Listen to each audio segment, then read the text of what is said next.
میرے بھائی اور عزیزو،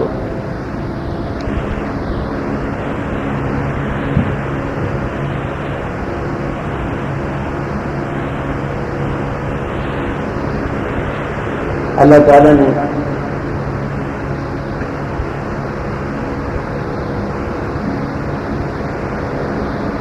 دو چیزیں پیدا کی ہیں انسان کے اندر، ایک شر اور ایک خیر۔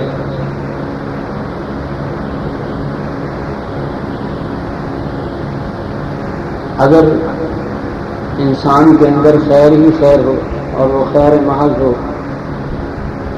تو پھر وہ انسان نہیں ہوتا، فرشتہ ہوتا ہے۔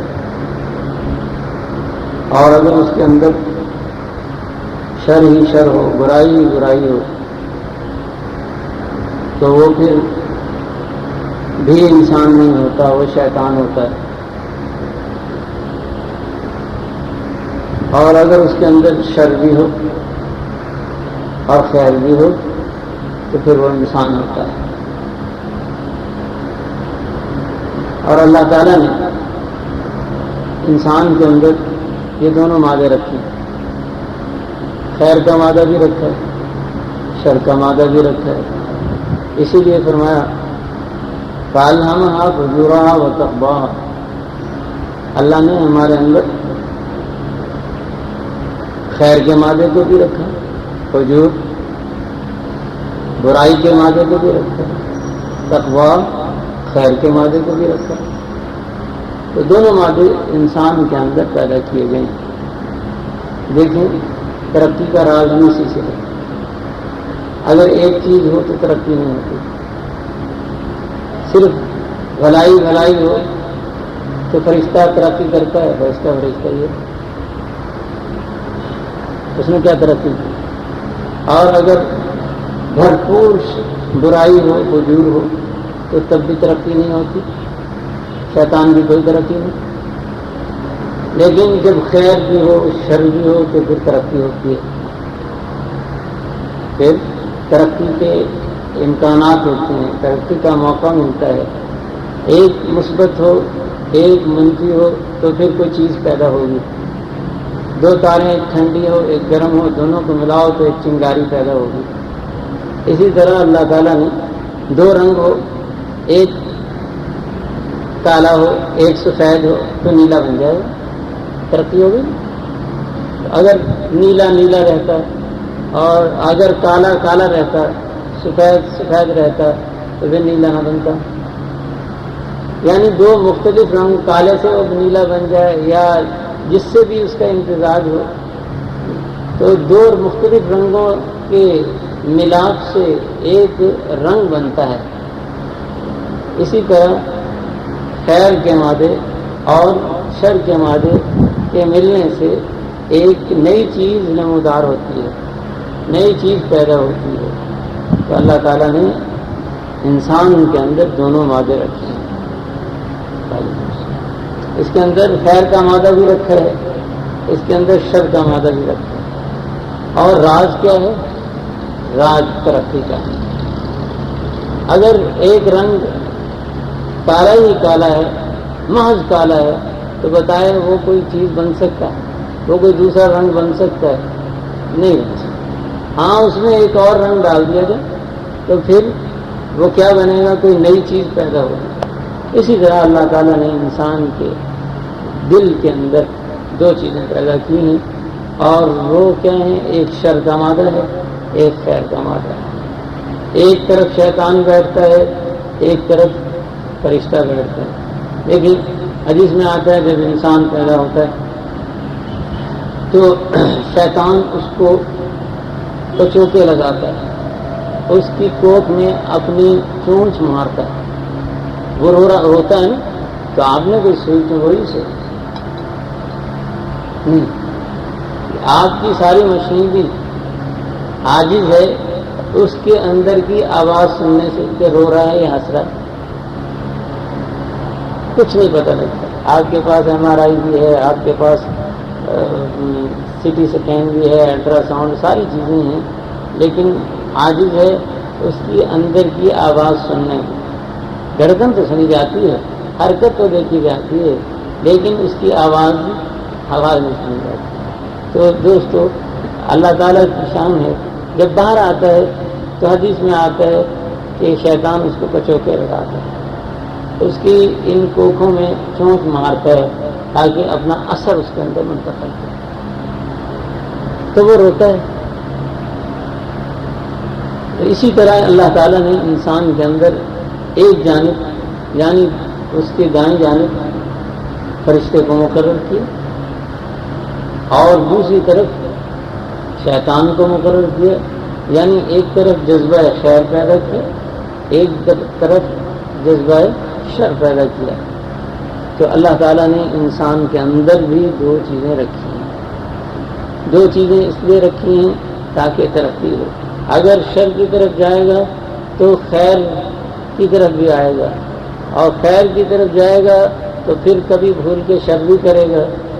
تو جب خیر کرے گا تو شکر کرے گا، اور جب شر کرے گا تو معافی مانگے گا، روئے گا۔ تو دونوں میں ترقی ہے۔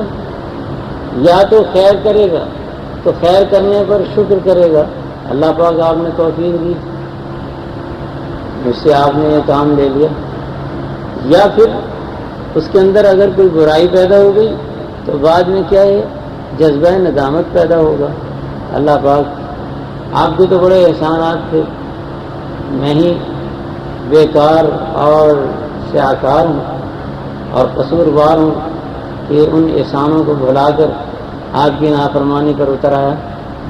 تو ندامت ہوگی، شرمندگی ہوگی، توبہ کا دروازہ کھٹکھٹائے گا، توبہ کی چوکھٹ پر آئے گا۔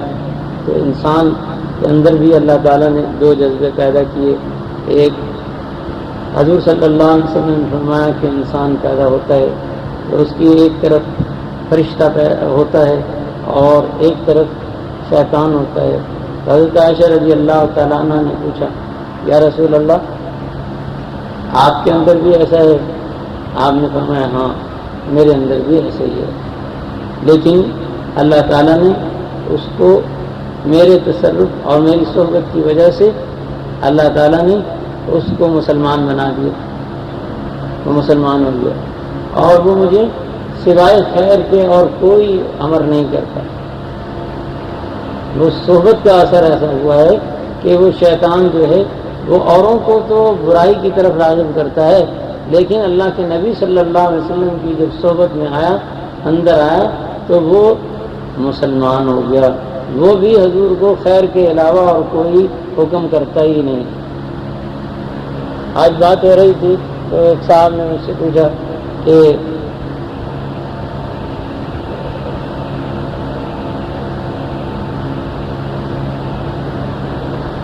انبیاء علیہ السلام کے بارے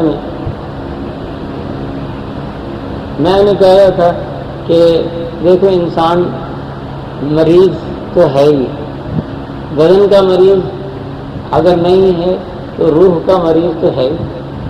اگر کسی نے یہ کہہ دیا کہ کسی ایسی جگہ جانے پر کہ وہ ناپسندیدہ جگہ ہے اور اس نے کہا کہ میں مریض ہوں، میں نہیں جا سکتا، اگرچہ ظاہر کا مریض نہ ہو، بدن کا مریض نہ ہو، لیکن اس محفل میں جانا پسند نہیں کرتا، تو اس نے مہذب جواب دے دیا ایک قسم کا، اور ان کو ان سے نجات اور خلاصی حاصل کر لی یہ کہہ کے کہ میں مریض ہوں۔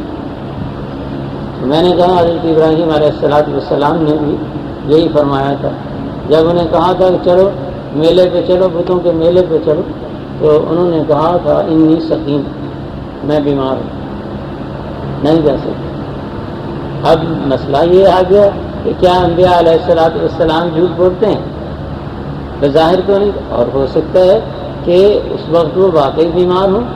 یہ تو نہیں ہے کہ جو آدمی چل پھر رہا ہے وہ بیمار نہیں ہے، بخار والا بھی اگر چلتا ہے تو اس کا مطلب نہیں ہے ہم نے بیماری کا تصور یہ کیا ہے یا وہ ہسپتال میں ہو یا وہ بستر پہ ہو۔ تب تو اسے مریض جانیں گے. اگر وہ بیچارہ ہمت کر کے چل رہا ہے، مسجد تک آ رہا ہے، کہتے چنگا کرا. تو وہ اگر پیٹ کا مریض ہے اسی طرح اگر وہ آ رہا جا رہا کہنا ٹھیک ہے، لیکن ہو سکتا ہے وہ تو وہی جانتے ہیں، ان کا رب جانتا ہے. تو وہ کہنے لگے، وکیل صاحب کہنے لگے کہ ہاں وہ تو واقعی اللہ کے پیغمبر تھے، وہ تھوڑی جھوٹ بولتے. میں نے کہا وہ تو واقعی جھوٹ نہیں بولتے، انبیاء علیہ السلام تو واقعی وہ نبی کیسا، وہ نبی ہوتا ہی نہیں جو جھوٹ بولے. اور نبی وہ ولی بھی نہیں ہوتا جو جھوٹ بولتا ہے، اور ولی وہ مومن بھی نہیں ہوتا جو جھوٹ بولتا ہے. حضور صلی اللہ علیہ وسلم سے پوچھا گیا یا رسول اللہ مومن چور ہو سکتا ہے؟ آپ نے کہا آپ سے پوچھا گیا یا رسول اللہ وہ شرابی ہو سکتا ہے؟ ہاں. فرمایا کہ وہ زانی ہو سکتا ہے؟ ہاں ہو سکتا ہے. تو پھر آپ سے پوچھا گیا کیا وہ جھوٹا بھی ہو سکتا ہے؟ آپ نے فرمایا ہرگز نہیں، مومن جھوٹا نہیں ہوتا. تو ایک عام ایمان والا، چھوٹے درجے کے ایمان والا، کم درجے ایمان والا، تھوڑا سا ایمان جس کے اندر ہے، فرمایا کہ وہ بھی مومن نہیں ہو سکتا اگر وہ جھوٹ بولے. تو اور ولی اور نبیوں کی شان تو بہت اونچی ہے، بہت اونچی ہے. لا یزنی الزانی حین یزنی وہو مؤمن، لا یسرق السارق حین یسرق وہو مؤمن. جب آدمی تو ایمان علیحدہ ہو جاتا ہے، یہ چیزیں ان ارتکاب سے، ان شرور کی وجہ سے، ان برائیوں کی وجہ سے، جب آدمی شراب پیتا ہے، جب آدمی چوری کرتا ہے، جب آدمی زنا کرتا ہے، تو ایمان اس سے علیحدہ ہو جاتا ہے، ایمان اس کے سر پہ آ جاتا ہے. ایمان یہاں سے نکل کر اس کے سر پر آ کھڑا ہوتا ہے. اگر وہ اس حالت میں مر گیا، شراب خوری کی حالت میں مر گیا، زنا کاری کی حالت میں مر گیا، چوری کرتے ہوئے مر گیا، تو پھر ایمان پر نہ مر، ایمان اس سے الگ ہے. ہاں جب وہ توبہ کر لیتا ہے ایمان پھر اندر آ جاتا ہے، ایمان پھر اندر آ جاتا ہے. تو دوستو اللہ تعالیٰ قرآن پاک میں فرماتے ہیں فَأَلْهَمَهَا فُجُورَهَا وَتَقْوَاهَا. ہم نے اس کے اندر دو مادے رکھے، ایک شر کا مادہ، ایک خیر کا مادہ. اور پھر فرمایا کہ جو آدمی شر کے مادے پر قابو پا لیتا ہے تقویٰ کے ذریعے سے، اللہ کے خوف کے ذریعے سے، فرمایا نیکیوں کے ذریعے سے، تو کیا فرمایا زکاہا قد افلح، وہ کامیاب ہو گیا. اس لیے کہ اس نے اپنے دل کو پاک کر لیا. اس وقت اس کا دل پاک ہو جاتا ہے.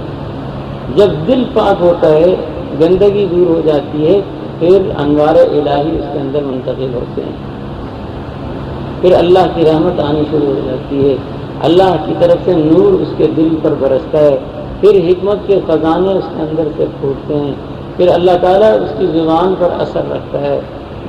یہ اس کے عمل میں خود میں تبدیلی آتی ہے. تو اس کے گفتار میں، کردار میں جو تغیر آتا ہے، پھر وہ سارا اہل ایمان والوں کا ہوتا ہے. تو اللہ تعالیٰ ارشاد فرماتے ہیں قد افلح من زکا. دیکھیں بھائی ونفس وما سواها فالهمها فجورها وتقواها. اللہ تعالیٰ نے اس سورت میں تقریباً 7 دفعہ قسمیں کھائی ہیں، 7 مرتبہ قسمیں کھا کے ہمیں یقین دلایا ہے کیا کہ فالهمها فجورها وتقواها قد ونفس وما سواها فالهمها فجورها وتقواها. آگے نتیجہ بتا قد افلح من زکا. تم میں کامیاب کون ہے؟ جس نے شر کو اپنے اندر سے نکالا.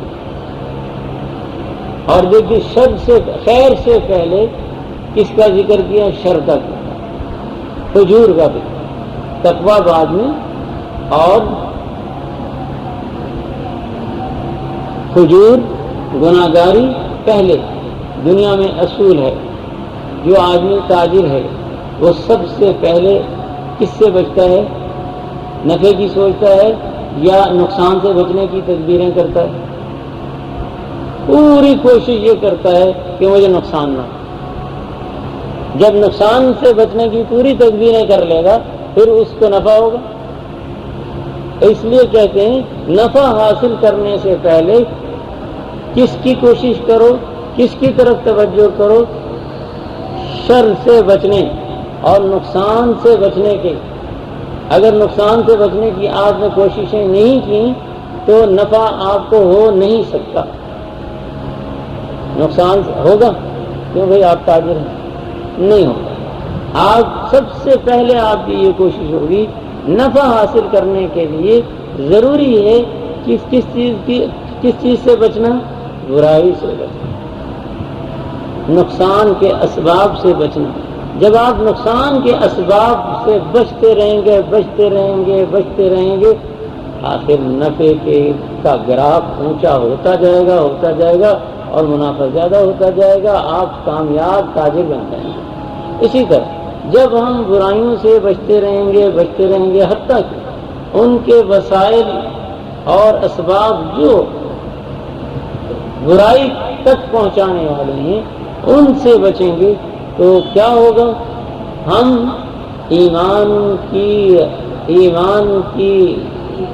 ایمان کے مقصد، ایمان کی نعمت کو پالیں گے۔ ہم ایمان کی نعمت کو پالیں گے کب پائیں گے؟ جب ہم کس سے بچیں گے؟ گناہوں سے بچیں گے۔ جب ہم گناہوں سے بچیں گے تو ایمان کی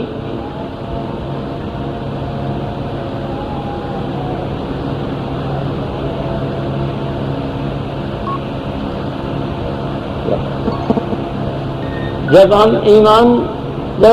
نقصان سے بچیں گے، گناہوں سے بچیں گے تو ایمان کے سرور کو، ایمان کی نور کے اندر جو نور ہوتا ہے، کیفیت ہوتی ہے، مزہ ہوتا ہے، اس کو ہم پائیں گے۔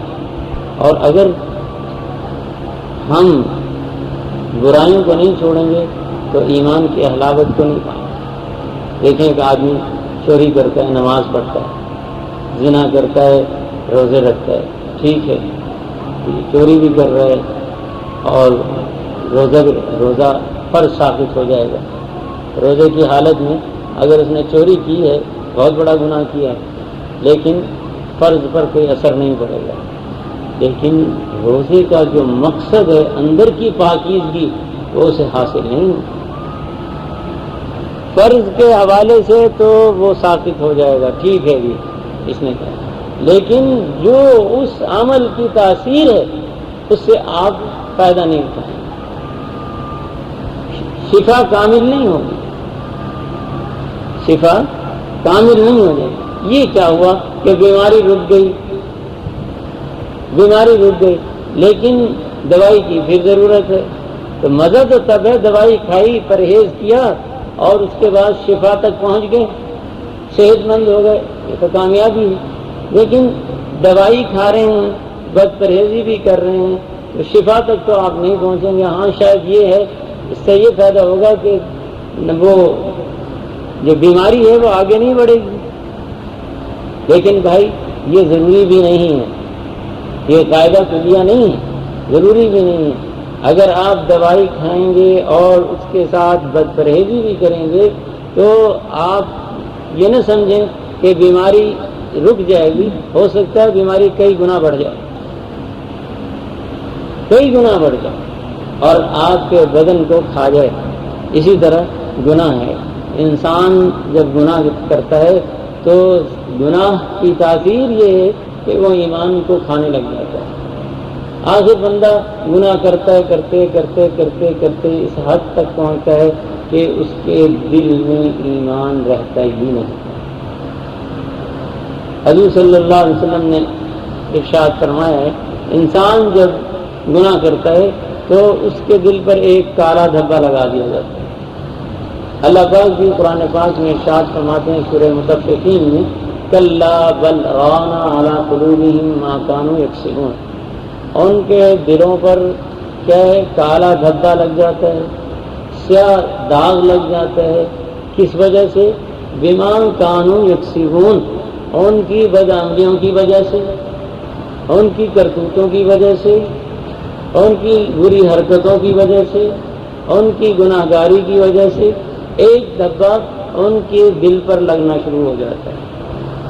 1 2 3 4 اس طرح بڑھتا رہتا ہے، بڑھتا رہتا ہے، بڑھتا رہتا ہے. آخر پورا دل جو ہے وہ سیاہ ہو جاتا ہے، پورا دل سیاہ ہو جاتا ہے. تو جب پورا دل کا دل سیاہ ہو گیا، اب وہاں دیکھیں اس کی مثال میں آپ کو بتاتا ہوں. شیشہ ہے، اس کے اوپر گرد جمتی رہتی ہے، صفائی کرتا نہیں اور نمی بھی اس کو پہنچتی ہے. تو وہ جو گرد ہے یہ نہیں کہ شیشے کے اوپر ہی رہتا ہے، وہ اندر چلا جانا شروع ہو جاتا ہے، وہ اندر جانا شروع ہو جاتا ہے. پھر آپ اسے کہتے ہیں زنگار لگ گیا، اس پہ زنگار لگ جاتا ہے، وہ اندر داخل ہونا. وہی شیشہ کتنا ہی قیمتی شیشہ لے لیں، جب اس کی صفائی کا اہتمام نہیں کریں گے، اس کی صفائی کا اہتمام نہیں کریں گے، گردہ اس کے لیے نقصان دہ ہے، گردہ اس کے لیے برا ہے. تو جب اس کو اس گردے کے نقصان سے نہیں بچائیں گے تو گردہ ایک دم اس کے اندر داخل ہو جائے گا. پھر ایک ایسا وقت آئے گا آپ کتنے ہی کیمیکل اس کے اوپر پھیر دیں، کتنا ہی عمدہ کپڑا اس پر روزانہ ماریں، وہ چمکے گا نہیں. اسی طرح دل ہے، جب اس کی صفائی اور ستھرائی کا اہتمام نہیں ہوتا اور انسان گناہ پر گناہ کرتا رہتا ہے تو ان داغوں میں اضافہ ہوتا رہتا ہے، حتیٰ کہ اس حالت پر پہنچتا ہے کہ جس حالت پر وہ قیمتی شیشہ تھا جو آپ نے اتنا مہنگا تھا اور اس سے دور تک آپ دیکھا کرتے تھے اور اس میں باہر کا سارا منظر نظر آتا تھا، لیکن اب کیا ہوا؟ جب اس کے اندر زنگار داخل ہو گیا اب آپ کو باہر کا منظر کوئی نظر نہیں آئے، وہ اندھا ہو گیا. پہلے دھندلا تھا، اب وہ دھند جو ہے وہ گرد جو ہے اندر چلی گئی، اب بالکل بیکار ہو گیا. اسی طرح انسان جب گناہ کرتا ہے اور اس نقصان سے پرہیز نہیں کرتا، اس کے دور کرنے کے اسباب کو اختیار نہیں کرتا، تو پھر اس کی ایسی حالت ہو جاتی ہے، اس کے دل کی بھی ایسی حالت ہو جاتی ہے کہ پر اس کے اندر نور پیدا نہیں ہوتا اور اللہ تعالیٰ کا یہ نظر سے دور ہو جاتا ہے. اللہ تعالیٰ کی نظر سے دور ہو جاتا ہے انسان. اور کب دور ہوتا ہے؟ جب وہ اللہ کا ذکر نہیں کرتا.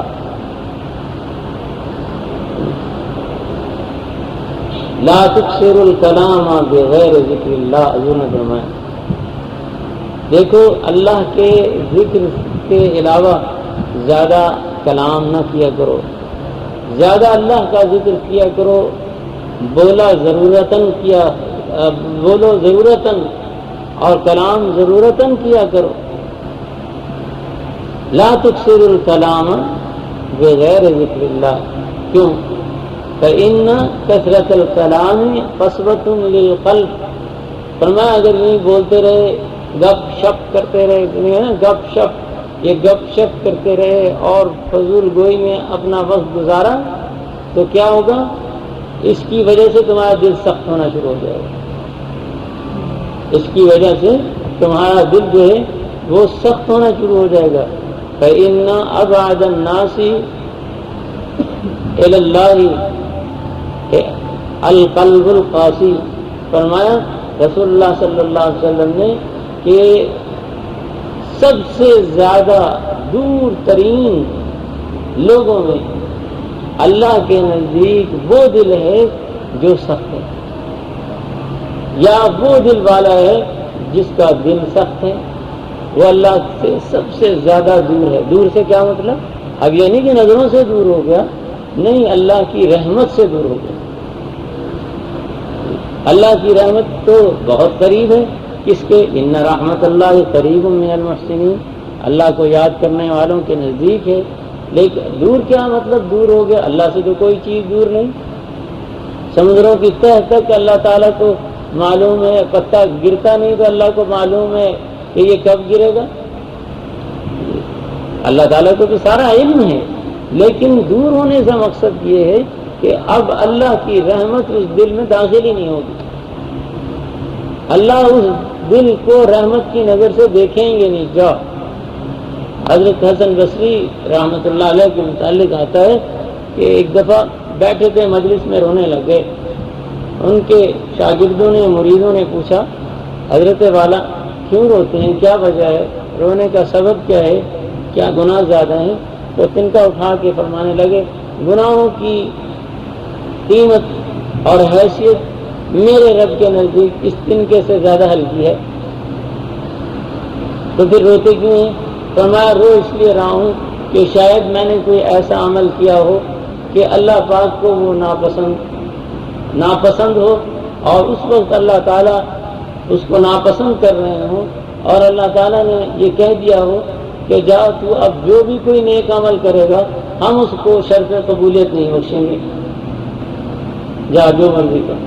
میں اس لیے رو رہا ہوں کہ کہیں ایسا تو نہیں ہو گیا کہ میں کوئی ایسا گناہ کر بیٹھا، ایسا عمل کر بیٹھا جو اللہ پاک کو ناپسند تھا، اور پھر اللہ تعالیٰ نے اس کی ناپسندیدگی کا اظہار یوں فرمایا، اس غصے سے کیا، اس غضب سے کیا کہ مجھے کہہ دیا ہو کہ جا تو جو بھی کوئی نیکی کرے گا ہم اس کو قبول نہیں کریں گے۔ میں یوں رو رہا ہوں، کہیں اللہ پاک نے ایسا نہیں کہتے۔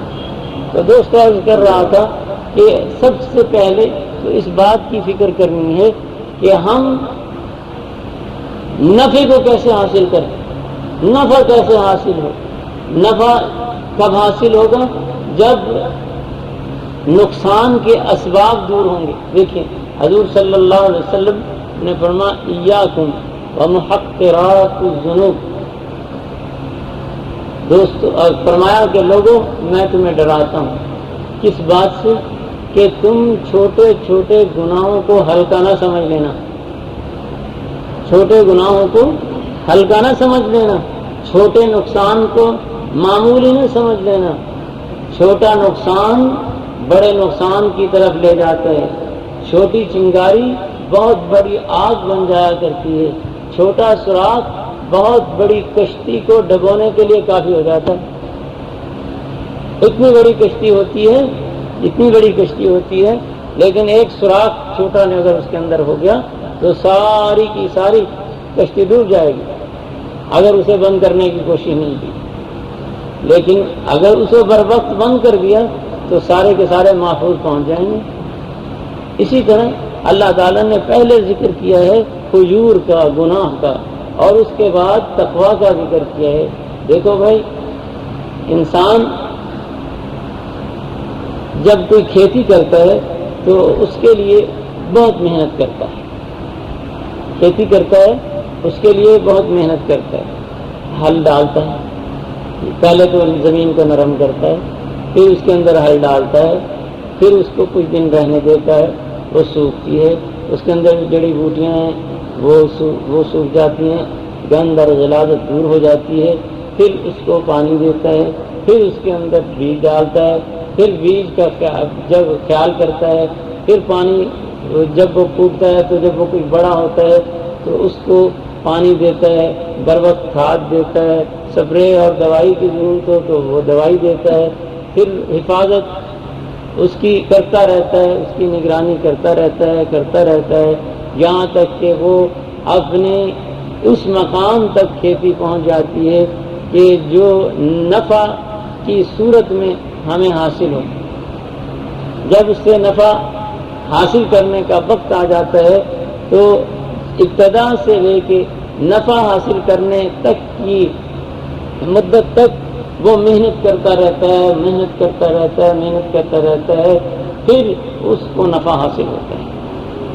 تو پہلے زمین بنائی، پھر ہل چلایا، پہلے زمین نرم کی، پھر ہل چلایا، پھر اس زمین کو سکھایا، پھر اس کی جڑی بوٹیاں صاف کی، پھر اس کے اندر پانی دیا، ایک مدت لگ گئی محنت کرتے پھر نفع اس سے حاصل کیوں چلایا کہ یہ سارا کچھ کیوں کیا کہ وہ اسباب جو پودے کو نقصان دینے والے تھے وہ پہلے ہی تلف کر دیے، ان کی پہلے ہی دیکھ پونی کر دی، ان کی پہلے ہی جڑ مار دی، تاکہ جو پودے نئے اگیں ان کو نقصان نہ ہو. اور پھر اس پہ بھی بس نہیں، اگر درمیان میں کہیں اگاتے ہیں تو ان کو پھر رمبے سے صاف کرتا ہے، ان کی گوڈی کرتا ہے تاکہ وہ مزید فصل کو نقصان نہ دے.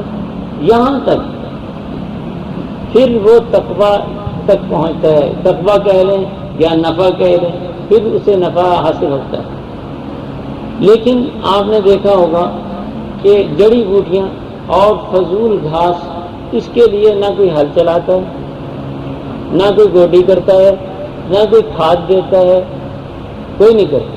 تو اس کے لیے کوئی محنت ہی نہیں ہوتی، یہ خود بخود پھوٹتی ہے، یہ خود بخود پھوٹتی ہے.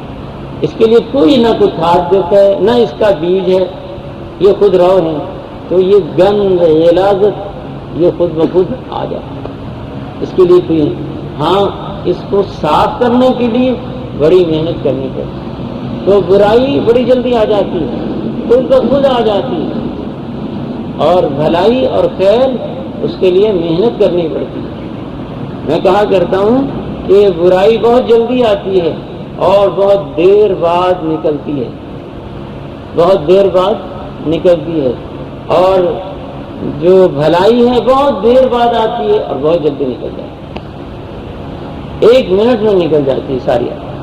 1 منٹ میں انسان اپنا ایمان کھو دیتا ہے اور ضائع کر دیتا ہے.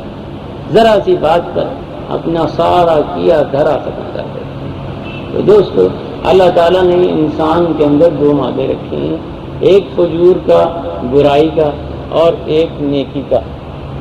اور یہ رکھنے کا مقصد یہی ہے کہ تاکہ ترقی ہو، اس کی ترقی ہو. تو اسی لیے حضور صلی اللہ علیہ وسلم نے فرمایا کہ دیکھو تم چھوٹے چھوٹے گناہوں کو بھی حقیر نہ جانو کہ چلو اس سے کیا ہوگا، اس سے کیا ہوگا، اس سے کیا ہوگا.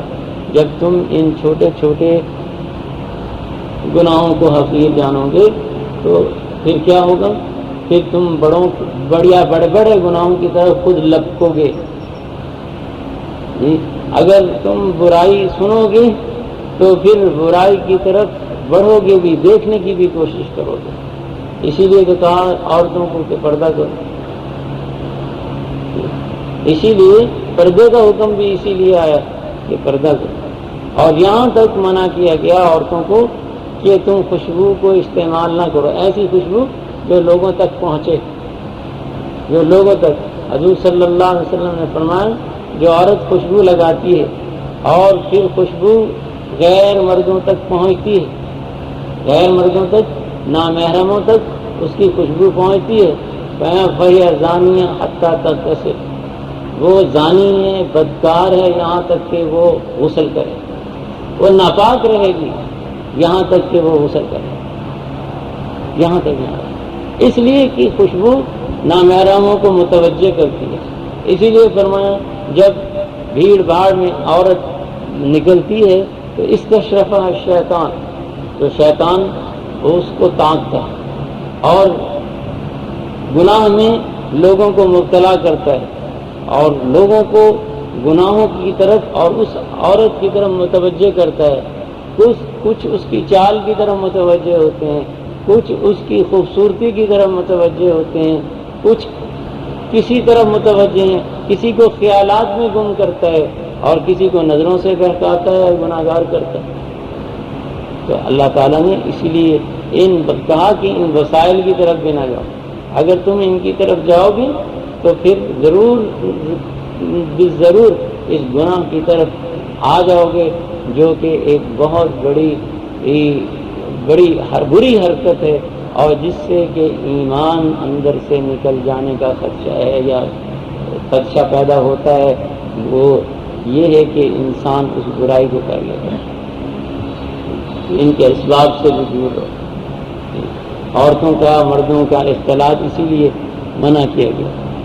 حضور صلی اللہ علیہ وسلم نے دیکھیں حضور صلی اللہ علیہ وسلم سے زیادہ محترم کون ہو سکتا ہے؟ کبھی بھی کسی عورت کو ہاتھ میں ہاتھ دے کر بیعت نہیں کیا. حضور صلی اللہ علیہ وسلم نے کسی عورت کو، مردوں کو تو کیا ہاتھ میں دے، لیکن عورت کو ہاتھ میں ہاتھ دے. آپ تو نبی، اور نبی کوئی ایسے معمولی شخص تو نہیں ہوتا. میں تو کہتا ہوں ولی بھی ایسا کوئی معمولی شخص. لیکن آپ نے کبھی بھی کسی عورت کو ہاتھ سے میں ہاتھ دے کر بحث نہیں کی. یہ تو پکی بات ہے.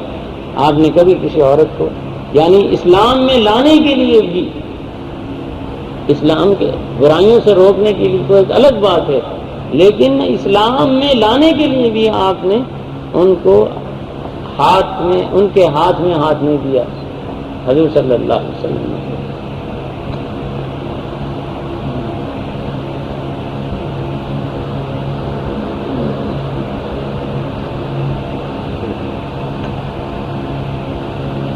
تو نبی سے زیادہ معصوم ہستی کون ہو سکتی ہے؟ آپ نے منع کرنا کہ عورت کے ہاتھ میں ہاتھ نہ دے. ہم اس کو عیب ہی نہیں سمجھتے، کہتے ہیں ترقی کا راز ہی اس میں عورت کے آج پردہ ہی نہیں رہا. بلکہ شریعت اور فقہا کہتے ہیں کہ ایسی عورت جو عام پھرتی ہو، بے پردہ ہو، بازاروں میں پھرتی ہو، فرمایا اس سے عورتیں بھی پردہ کریں. وہ عورت جو بے پردہ ہو، عام پھرتی ہو، اس سے عورتیں بھی پردہ کریں.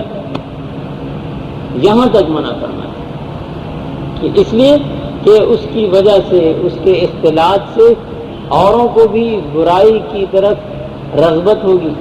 آج تو ہر جو محکمہ ہے عورتوں سے بھر رکھا. جہاں دیکھو عورت بیٹھی، جہاں دیکھو عورت بیٹھی. اللہ تعالیٰ نے اتنی عزت عطا فرمائی کہ عورت کو ہم نے لا کے عورت کو کمائی کا ذریعہ بنا دیا. اور کون سا اشتہار ہے جو عورتوں سے خالی ہوتا ہو؟ یہاں دیکھو اتنی اس کی آبرو کی نیلامی کی گئی ہے کہ ہر جگہ جناب عورت کا اشتہار ہے. کیا مردوں کے اشتہار سے وہ چلتا نہیں؟ کتنے لوگ ہیں یہ کیا ایسے کہتے ہیں کہ جناب اگر عورت نہیں ہوگی تو کاروبار نہیں چلے گا. اچھا چلیں، یہ یہاں تک حضور صلی اللہ علیہ وسلم نے عورت کو حکم دیا ہے کہ ایک حضور صلی اللہ علیہ وسلم کی خدمت میں ایک عورت آئی، ام ساعدیہ رضی اللہ تعالیٰ عنہ، کہنے لگی یا رسول اللہ مجھے اجازت دیں میں مسجد نبوی شریف میں آ کر آپ کے پیچھے نماز پڑھوں. کس چیز کی درخواست کی؟ افضل العبادات کی، نماز. کہاں کی؟ جہاں 50,000 نمازوں کا ثواب ملتا ہے. مسجد نبوی شریف میں ایک نماز کا کتنا ثواب؟ 50,000 نمازوں کا ثواب. کس کے پیچھے؟ کائنات کی سب سے متبرک اور بابرکت ہستی کے پیچھے، حضرت محمد صلی اللہ علیہ وسلم کے. کن کے ساتھ؟ کائنات میں امت کے سب سے اعلیٰ ترین اور اللہ کے پسندیدہ بندوں کے ساتھ درخواست پیش کی مجھے اجازت دیں کیا کہ میں آپ کے پیچھے مسجد میں آ کے آپ کے پیچھے آپ کے صحابہ کے ساتھ نماز پڑھوں. کہتے نہیں پیچھے نماز پڑھوں. آپ نے فرمایا نہیں، عورت کا اپنے گھر میں نماز پڑھنا میری مسجد میں نماز پڑھنے سے بہتر ہے. اور گھر میں اس کا نماز پڑھنا گھر میں، صحن میں، باہر اس کا نماز پڑھنا باہر سے بہتر، اور جو اس کا نماز پڑھنا دالان یا برآمدے میں وہ صحن سے بہتر، اور اس کا نماز پڑھنا کمرے میں دالان اور برآمدے سے بہتر، اور اس کا اور اندر جا کے نماز تنہائی میں پڑھنا کمرے سے بہتر ہے. تو جتنا جتنا باپردہ ہو کر نماز پڑھے گی اتنا اتنا وہ فضیلت والی ہو جائے گی اس کی نماز میں. یہاں کہتے چلو نماز پڑھو مسجد، حضور نے حدیث میں کہا ہے. ایک محترمہ کا مجھے فون آیا، کہنے لگی کہ جناب وہ حضور نے فرمایا کہ ہماری ایک باجی ہیں، اللہ بھائی ہدایت دین باجیوں کو، میں تنگ آ گیا ان باجیوں سے سن کے، اپنے یہاں پتہ نہیں کہاں سے آ گئی۔ جب تک یہ باجے نہیں تھے تو دین بھی خالص ملتا تھا، اور جب سے یہ باجیاں باجے آئے ہیں تو بس اللہ رحم کرے۔ تو وہ کہتی ہیں کہ حضرت نے فرمایا جس طرح میں نماز پڑھتا ہوں اس طرح تم بھی نماز پڑھو، اور وہ فرمانے لگی کہ وہ کہتی ہیں کہ عورت اور مرد کے اندر کوئی فرق نہیں۔ میں نے یہی تو غلطی ہے، عورت اور مرد کے اندر کیوں نہیں فرق جب اللہ نے فرق رکھا ہے؟ جائیداد کے معاملے میں فرق ہے، اس کے ساخت کے معاملے میں بھی اور ساخت کے حوالے سے بھی اس میں فرق ہے، اور قوامیت اور رتبے کے اعتبار سے بھی اس کی کیا ہے، اس کا مرتبہ ہے۔ ایک عورت ہے، اللہ اکبر اللہ اکبر،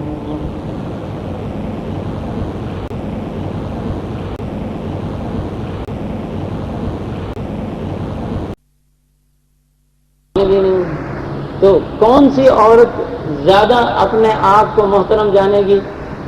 جو مطلقہ بیوہ ہوگی یا جس کا خامد زندہ ہوگا؟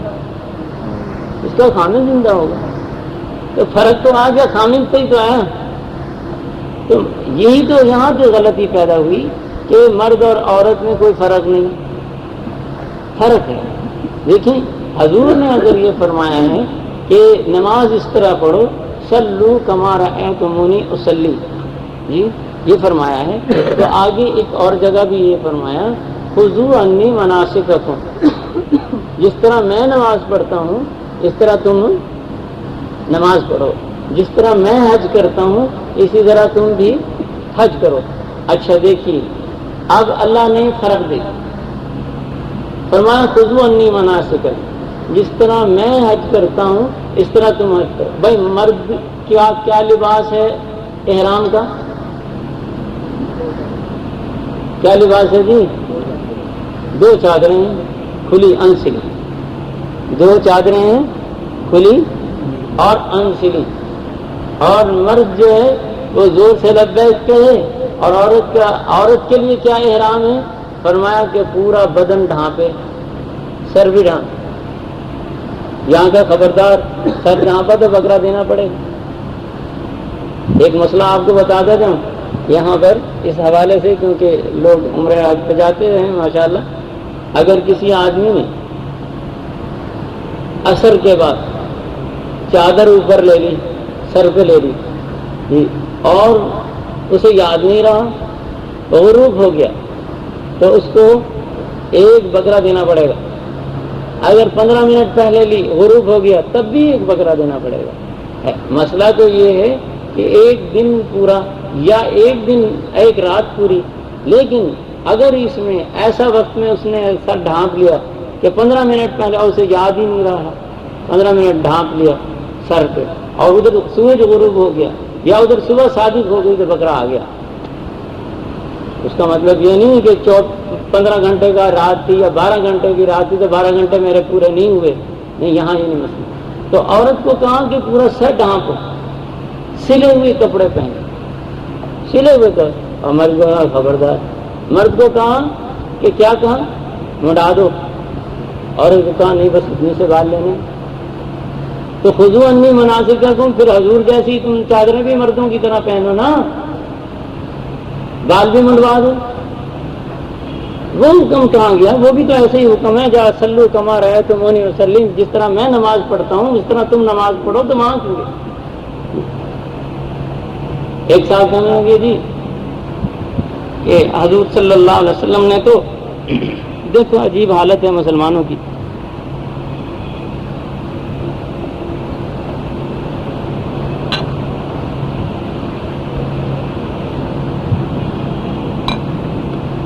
کھڑا ہو کر کھانے سے پینے سے تو کہیں نہیں روکا،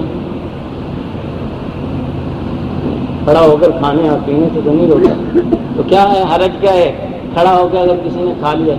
میں نے کہا کہ کھانے کی کیا بات ہے، اگر کھڑے ہو کے کسی نے پخانا کر لیا تو پھر کیا حرج ہے؟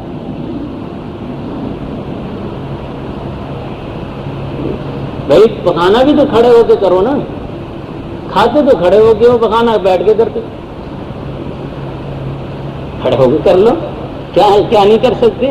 کر سکتے ہو بھائی، کھڑے ہو کے تم کیا آئے گا نہیں، نکل جاتا ہے بات، تم عادت بنا لو، جس طرح تم نے حیوانوں کی عادت اختیار کی ہے کھڑے ہو کر کھانے کی، اسی طرح کھڑے ہو کے ہگنے کی بھی کر لو، تو کیا حرج ہے؟ بھائی بات یہ ہے کہ دین ان سے سیکھو جو واقعی دین دار ہیں اور دین سمجھانے کے اہل ہیں، ان لوگوں کے پاس الرحمن فسل بھی خبیرہ فسلوا اہل الذکر ان کنتم لا تعلمون، یہ فرمایا کہ ان لوگوں سے دین سیکھو جو دین کو جاننے والے ہیں، اگر ان بازیوں اور باجوں کے چکر میں رہو گے تو دین کھو بیٹھو گے۔ تو بات کر رہی تھی نماز کی، حضور نے فرمایا کہ عورت نماز پڑھے، یہاں جتنا چھپ کے نماز پڑھے گی، وہ کہتے نہیں چلو جی حضور نے تو پڑھی تھی، وہ حضور صلی اللہ علیہ وسلم کے زمانے میں جو کیا تھی، عورتیں وہ عید نماز پڑھا کرتی تھیں پیچھے آگے وہاں عیدگاہ میں، ادھر تو حضور فرما رہے ہیں کہ نماز اندر پڑھو فرض نماز کے متعلق، اور اپنے پیچھے نماز پڑھنے کے متعلق صحابیہ کو کہہ رہے ہیں کہ نہیں تو اپنے گھر کے اندر پڑھ، اور گھر کے بھی اندر وہ کونے میں پڑھ جائے۔ اگر یہ نہ کوئی کر لے کہ اسٹور میں جا کے پڑھے، اتنا بھی نہیں کہا تو پھر خدا نہ خواصہ دم گھٹ جائے، اتنا بھی نہ کرنا کہ بھائی انہوں نے آج مسئلہ سنا ہے اور یہ سب سے زیادہ یہاں کوئی نہیں دیکھے گا اسٹور میں، پتہ لگا کہ بھائی بے ہوش ہو گئی، یہ نہیں، مطلب یہ ہے کہ جہاں تمہیں غیر محرم اگر گھر میں آ بھی جائے تو بآسانی نہ دیکھ سکے، یہ مطلب ہے، یہ مطلب نہیں ہے کہ اب تم جا کے جناب وہ اندھیروں میں چلی جاؤ کہ بس میں جہاں آم کی پال لگتی ہے وہاں جا کے نماز پڑھوں گی تو سب سے زیادہ مجھے فضیلت ملے گی، نہیں ایسے نہیں ہے۔ تو دوستو حضور صلی اللہ علیہ وسلم نے یہ فرمایا کہ تم برائی سے بچو، اہتمام کرو برائی سے بچنے کی، اگر تم اہتمام کرو گے برائی سے بچنے کی تو پھر کیا ہوگا، نیکی تمہیں فائدہ دے گی، عبادت تمہیں فائدہ دے گی۔ اگر تم برائی سے بچنے کی ہمت نہیں کرو گے اور اہتمام نہیں کرو گے تو پھر ٹھیک ہے، ہو جائے گی، فرض ثابت ہو جائے گا، لیکن وہ نماز جو ہے تمہیں بے حیائی سے نہیں روکے گی، تمہارے اندر ایمان نہیں پیدا کرے گی، تمہارے اندر نماز کی تاثیر نہیں آئے گی کہ تم بے حیائی سے رکو، بدکاری سے رکو۔ کب رکو گے؟ جب تم ان چیزوں سے بچو گے۔ اگر تم نے نماز سے پہلے ساری بے حیائیاں کی، اب جا کے بھی ارادہ اسی میں ہے، تو بھائی پھر نماز کا کیا اثر ہوگا؟ نماز کا کوئی اثر نہیں، روزہ ہو جائے گا لیکن روزے کا فائدہ نہیں ہوگا۔ حضور صلی اللہ علیہ وسلم نے فرمایا کتنے لوگ ہیں کہ وہ روزے دار ہوتے ہیں، روزہ رکھتے ہیں، اب روزہ رکھنا کوئی آسان کام تو نہیں ہے، اپنے آپ کو پیاسا رکھنا، بھوکا رکھنا، پھر اپنی جائز خواہشوں کو بھی قربان کرنا، ان کو بھی استعمال نہ کرنا، حلال کو بھی اللہ کے حکم پر چھوڑ دینا، یہ سارا کیا، لیکن فرمایا کہ بس اس کے حصے میں تو سوائے پیاس کے اور بھوک کے کچھ بھی نہیں ہے۔ اس کے حصے میں کیا آیا؟ سوائے پیاس اور بھوکا رہنے کے کچھ نہیں آیا، یعنی اللہ کا اسے قرب نہیں حاصل ہے۔ وہ جو اللہ نے فرمایا الصوم لی وانا اجزی بہ، میں اس کی جزا دوں گا۔ اللہ تعالیٰ تمام اعمال کے متعلق جتنے بھی اعمال ہیں ان کے متعلق فرمائیں گے جاؤ میرے فرشتوں سے اس کی جزا لے لو، ان سے لے لو، یہ وصول، یہ مزدوری ان سے لو، ان سے لو، ان سے لو، ان سے لو، آپ نے حج کیا کہا ان سے لو، آپ نے زکوٰۃ دی کہا ان سے لو، آپ نے نماز پڑھی کہا ان سے لے لو، آپ نے کہا آپ نے خیرات کی کہا ان سے لے لو، جہاد کیا کہ ان سے لے لو۔ اور روزے دار کے متعلق فرمایا انا اجزی بہ، الصوم لی، الصوم لی، روزہ میرے لیے۔ کیوں روزہ ہی کیوں اللہ کے لیے؟ نماز نہیں ہوئی جی؟ قل ان صلاتی و نسکی ومحیاي ومماتی للہ رب العالمین. میری نماز، میرا حج، میری قربانی اور میری دیگر جانی اور مالی عبادتیں سب کس کے لیے ہیں؟ اللہ کے لیے. تو بھائی روزے کو کیوں کہہ دیا اللہ نے کہ یہ میرے لیے ہے؟ نماز اللہ کے لیے نہیں ہے، زکوٰۃ اللہ کے لیے نہیں ہے، حج اللہ کے، ساری اللہ کے لیے ہیں. تو پھر روزے کے فرمایا کہ وہ بات یہ ہے کہ اللہ تعالیٰ پھر اس کو کیوں کہتا ہے کہ یہ میرے لیے، کہ ساری نمازیں جتنی بھی ہیں وہ انسانوں کا عمل ہے. انسان نماز پڑھتا ہے، اللہ نماز نہیں پڑھتا. اللہ نماز کیوں؟ اللہ کس کو سجدہ کرے؟ اللہ خیرات دیتا تو ہے، لیتا نہیں. اللہ دیتا ہے، لیتا نہیں، اسے ضرورت ہی نہیں ہے. تو اللہ تعالیٰ حج نہیں کرتا، بندے کرتے ہیں، یہ بندوں کا عمل ہے. لیکن اس کو قربانی آپ کرتے ہیں، اللہ نہیں کرتے. اللہ کوئی گائے بھینس ذبح نہیں کرتے. تمہیں کہا ذبح کرو، تمہیں کہا اللہ پاک کے یہاں کوئی نہیں ذبح ہوتی. لیکن روزے کے متعلق اللہ تعالیٰ فرماتے ہیں کہ یہ میرا لیے ہے، یہ میرے لیے ہے. کیوں؟ باقی عبادتوں کے لیے تو کہا کہ یہ تم کرتے ہو اور اس کا ثواب جو ہے تمہیں فلاں فرشتے دیں گے، فلاں فرشتے دیں گے، فلاں فرشتے دیں گے. اور روزے کے متعلق فرماتے ہیں کہ یہ میرے لیے ہے اور میں ہی اس کا ثواب دوں گا. کیوں؟ اس لیے کہ اللہ نہ نماز پڑھتے ہیں، نہ قربانی کرتے ہیں، نہ حج کرتے ہیں. ہاں اللہ بھوکا رہتے ہیں، اللہ کھاتے نہیں. تو بندہ جب روزہ رکھتا ہے تو اللہ کی صفت اختیار کرتا ہے. اس لیے اللہ تعالیٰ نے فرمایا کیونکہ بندہ میری صفت اختیار کرتا ہے اس لیے یہ میرا ہے، یہ میرا عمل ہے. نماز پڑھنا اللہ کے لیے تو ہے، اللہ کا عمل نہیں ہے. اور روزہ اللہ کا عمل ہے اس لیے کہ اللہ بھوکا رہتا ہے، کھاتا نہیں ہے. وہ کھلاتا ہے، بھوکا نہیں رہتا، وہ کھاتا نہیں. اس لیے انا اجزی بھی، میں اس لیے میں اس کی جزا اپنے بندے کو دوں گا، میں ہی دوں گا باقی سب. اس لیے روزہ. تو دوستو اللہ تعالیٰ کے رسول صلی اللہ علیہ وسلم فرماتے ہیں کہ اپنے آپ کو گناہوں سے بچاؤ. اگر کسی آدمی نے روزہ رکھا اور اس کے باوجود وہ گناہوں سے نہ بچا، گناہوں سے نہ بچا تو اس کو اس کا روزہ فائدہ نہیں دے گا. روزے کی جو تاثیر ہے وہ اس کو حاصل نہیں. نفس پاک نہیں ہوگا، اندر پاک نہیں ہوگا، باطن پاک نہیں ہوگا. اس لیے کہ وہ گناہ کرتا ہے روزے کی حالت میں. تو کوئی بھی عبادت آپ کریں گے اس کے نقصانات سے اگر اس کو محفوظ نہیں رکھیں گے تو وہ فائدہ نہیں دے گی. درخت پہ دیکھیں، درخت کھڑا ہے، اس کو اگر آپ کیڑے مکوڑوں سے، دیمک سے اور رس چوسنے والے کیڑوں سے، سنڈیوں سے نہیں بچائیں گے تو کیا آپ پھل حاصل کر لیں گے؟ اس کا نہیں کریں گے، نہیں کر سکتے. اور اگر اس کو یوں ہی ادھورا چھوڑ دیا، کوئی ہوا بھی تو وہ ذائقہ نہیں ہوگا. تو اہتمام کرو. اہتمام کس چیز کا؟ گناہ. اسی لیے اللہ تعالیٰ نے فجور کو تقویٰ سے پہلے ذکر کیا کہ دیکھو پہلے اپنے اندر پاک کرو، برائی پاک کرو. جب برائی پاک ہو جائے، برائی سے یہ پاک ہو جائے گا تو نیکی کی تاثیر اور نیکی کا فائدہ تمہیں محسوس ہونے لگے گا. بس یہی بات ہے. تو دوستو تزکیہ نام ہی اس چیز کا ہے کہ اپنے اندر سے برائیوں کو دور کرو اور بلکہ برائیوں کے وسائل اور ذرائع کے قریب بھی نہ جاؤ. جو چیزیں برائیوں تک پہنچانے والی ہیں ان سے بھی کنارہ کش ہو جائے. ورنہ تو دیکھو ایک آدمی گانا سنتا ہے نا، گانا سننے کا عادی ہے.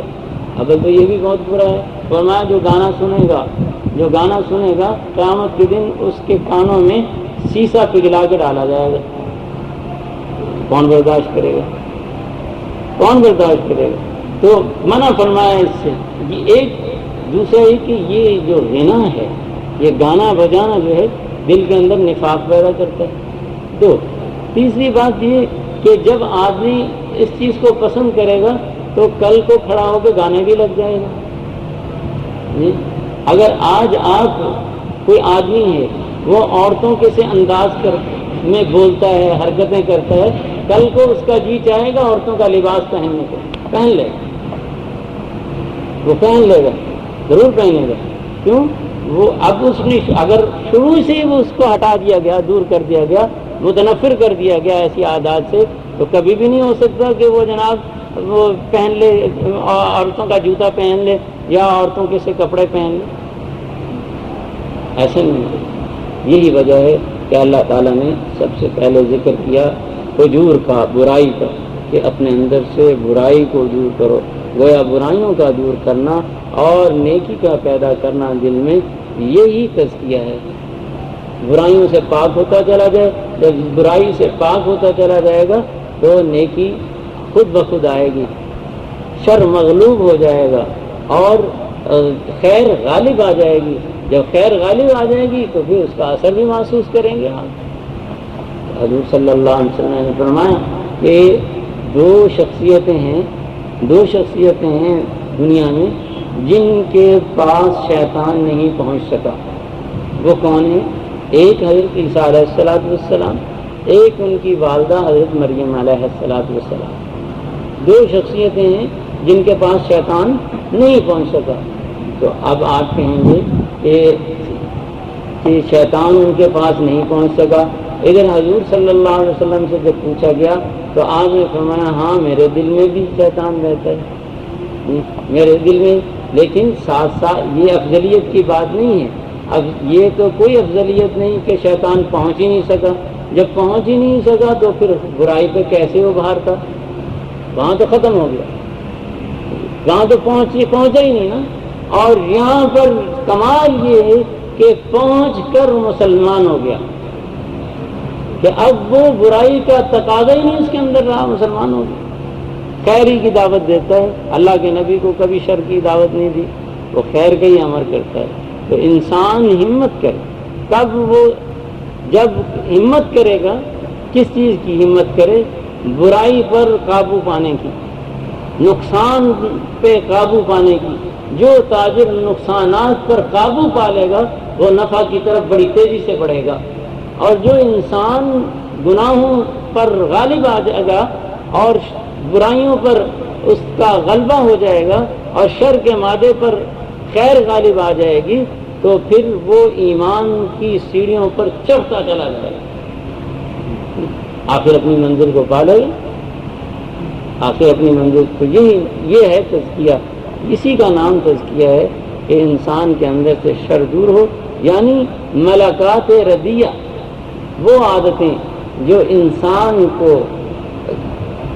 غلیظ کرتی ہیں اور اس کو آلائشوں میں اور گندگی میں مبتلا کرتی ہیں. مثلا ریا ہے، شہرت ہے، طمع ہے، حرص ہے، حسد ہے، بخل ہے، نفاق ہے، شرک ہے، اور جتنی دوسری ہیں یہ اس طرح کی بہت ساری حب جاہ ہے.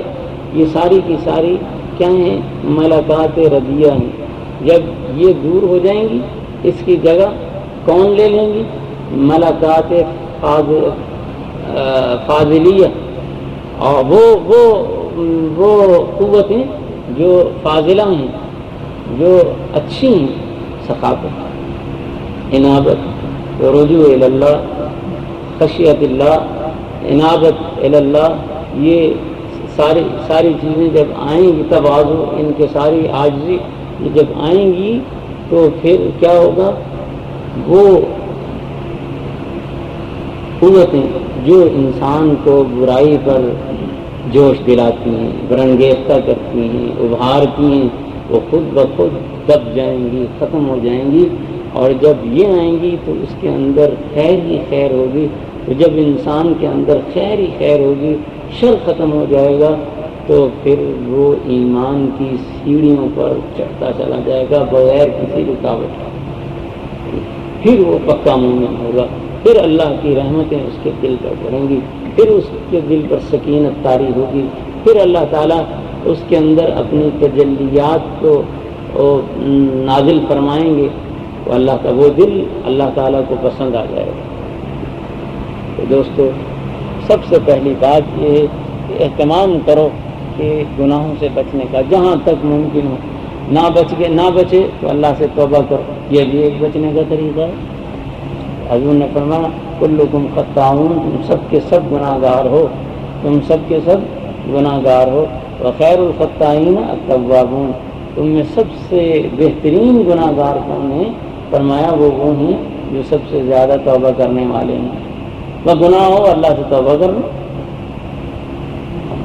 اب یہ تو نہیں ہو سکتا کہ آپ کے اندر خیر ہی خیر رہے تو پھر تو آپ فرشتے ہو گئے، آپ کے اندر اگر شر ہی شر رہے تو پھر آپ شیطان ہو گئے۔ اگر دونوں ہیں، شر بھی ہے برائی بھی ہے، اور آپ محنت کر کے کوشش کر کے ہمت کر کے بھلائیوں کو برائیوں پر غلبہ دیں گے اور بھلائیاں زیادہ کریں گے اور اہتمام کریں گے نقصان سے بچنے کا یعنی گناہوں سے بچنے کا، تو پھر آپ نفع میں جائیں گے، آپ کی تجارت نفع والی ہوگی جس میں کوئی خسارہ نہیں ہوگا۔ اللہ تعالیٰ مجھے بھی توفیق عطا فرمائے اور آپ کو بھی توفیق عطا فرمائے۔ بھائی ہمت کر لیا کرو، اس میں کیا ہے، توبہ کرنے میں کیا لگتا ہے؟ اگر انشاءاللہ توبہ کو اپنا شیوا اور عادت بناؤ گے اور استغفار کو اپنی عادت اور شیوا بناؤ گے، انشاءاللہ العزیز کھاتا تو کم از کم صاف رہے گا، اللہ معاف کر دیں گے۔ برائی کو تو نہ رہنے دو۔ جب تم اپنے بدن پر گندگی کو پسند نہیں کرتے تو تم اپنے دل کے اندر شر کو کیسے پسند کرتے ہو؟ جب گندگی تمہارے حسن و جمال میں کمی کرنے والی ہے تو گناہ تمہارے ایمان میں کمی کرنے والا ہے۔ واخر دعوانا الحمدللہ